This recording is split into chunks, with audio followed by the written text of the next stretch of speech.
Sunny Joseph മന്ത്രിസഭയിലേക്ക് മാറിയതോടെ ഒഴിവുവരുന്ന KPCC അധ്യക്ഷ സ്ഥാനത്തേക്കുള്ള നിയമനം കോൺഗ്രസിൽ വലിയ പ്രതിസന്ധിക്ക് വഴിവെക്കുകയാണ്.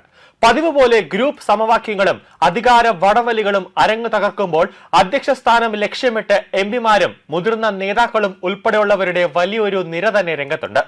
ഇതിനിടയിൽ സീറ്റ് നിഷേധിക്കപ്പെട്ടിട്ടും പാർട്ടിയോട് കൂറ് കാണിച്ച ജോസഫ് വാഴക്കാനെ പോലെയുള്ള നേതാക്കളെ ഹൈക്കമാൻഡ് തഴയുമോ എന്ന ചോദ്യമാണ് ഇപ്പോൾ ഉയരുന്നത്. അധ്യക്ഷ സ്ഥാനത്തേക്കായി രാജ്മോഹൻ ഉണ്ണിത്താൻ എംപി കൂടി കത്തെഴുതിയതോടെ മത്സരം കടുപ്പമായി.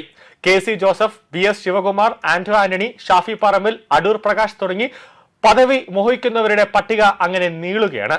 നിലവിൽ ചരട് വലിക്കുന്നവരിൽ ഭൂരിഭാഗവും നിയമസഭയിലേക്ക് മത്സരിച്ച് പരാജയപ്പെട്ടവരോ നിലവിൽ എംപിമാരോ ആണ്.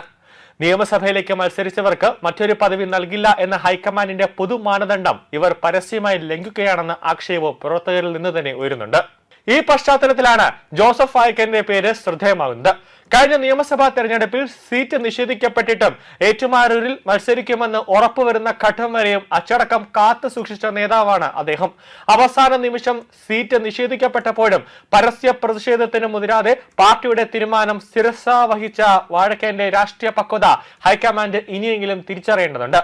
സംഘടനാപരമായ യോഗ്യതകളുടെ കാര്യത്തിലും അദ്ദേഹം മുന്നിട്ട് നിൽക്കുമ്പോൾ അദ്ദേഹത്തിന് അർഹതപ്പെട്ട പരിഗണന നൽകുമോ അല്ലെങ്കിൽ ലഭിക്കുമോ എന്ന സംശയം അണികൾക്കുണ്ട്.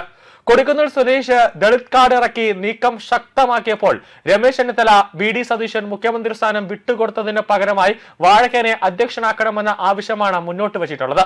എന്നാൽ തനിക്കും മുഖ്യമന്ത്രി സതീശനും ഒരേ ജില്ലയിൽ നിന്നുള്ളവർ അധ്യക്ഷ സ്ഥാനത്ത് വരുന്നത് ഗുണകരമാകില്ല എന്ന വാദവും ഉയരുന്നുണ്ട്. ഇതിനെല്ലാം പുറമെ തനിക്ക് സ്വീകാര്യനായ ആള് മാത്രമേ അധ്യക്ഷനാകൂ എന്ന വി.ഡി. സതീശന്റെ കടുംപിടുത്തവും ഹൈക്കമാൻഡിനെ സമ്മർദ്ദത്തിലാക്കുന്നുണ്ട്. പ്രസിഡന്റിനൊപ്പം അതായത് കെ.പി.സി.സി പ്രസിഡന്റിനെ കൂടാതെ വർക്കിംഗ് പ്രസിഡന്റുമാരെയും കൂടി കണ്ടെത്തേണ്ടതുണ്ട്. തൃശൂർ, കോട്ടയം, കോഴിക്കോട് തുടങ്ങിയ ഇടങ്ങളിൽ ഫ്ലക്സ് ബോർഡുകൾ ഉയരുന്നത് ഗ്രൂപ്പ് പോര് തെരുവിലിറങ്ങുന്നതിന്റെ ലക്ഷണമാണ്. ഏത് തീരുമാനം വന്നാലും ഇരട്ട പദവി എന്ന ആശയത്തിന് ഹൈക്കമാൻഡ് വഴങ്ങില്ല എന്ന് ഉറപ്പാണ്. കെ.സി. വേണുഗോപാലിന്റെ നിലപാടായിരിക്കും ഇക്കാര്യത്തിൽ നിർണായകം. വ്യക്തി താല്പര്യങ്ങൾക്കായി നടത്തുന്ന ഈ പോരാട്ടം പാർട്ടിയുടെ അടിത്തറ തന്നെ ഇളക്കുമെന്ന് മുന്നറിയിപ്പ് ശക്തമാണ്. അച്ചടക്കമുള്ളവർക്ക് അവസരം നൽകുന്ന കീഴ്വഴക്കം കോൺഗ്രസ് ഇനിയും തുടരുമോ, അതോ പാദസേവന നടത്തുന്നവരുടെ കാര്യങ്ങൾക്ക് അല്ലെങ്കിൽ അവരുടെ താല്പര്യങ്ങൾക്ക് ഹൈക്കമാൻഡ് വഴങ്ങുമോ? വരും ദിവസങ്ങളിലെ അന്തിമ തീരുമാനം കേരളത്തിലെ കോൺഗ്രസ് രാഷ്ട്രീയത്തിലെ പുതിയ സമവാക്യങ്ങൾ കുറിക്കും. വാഴക്കനെ പോലുള്ളവരെ അവഗണിക്കുന്നത് പാർട്ടിക്കുള്ളിൽ വലിയ പൊട്ടിത്തെറിക്ക് കാരണമാകുമെന്ന് നേതൃത്വം തിരിച്ചറിയണം. ഗ്രൂപ്പുകളെക്കാളും വ്യക്തികളെക്കാളും ഉപരിയായി പാർട്ടിയുടെ ഭാവിയെ മുൻനിർത്തിയുള്ള ഒരു തീരുമാനമാണ് അണികൾ പ്രതീക്ഷിക്കുന്നത്. എന്തായാലും ഈ കെ.പി.സി.സി പ്രസിഡന്റിനെ തീരുമാനിക്കുന്ന ആ ഒരു ഭാവി അല്ലെങ്കിൽ ആ ഒരു ചർച്ച എന്തായാലും ഡൽഹിയിലേക്ക് വിമാനം കയറും.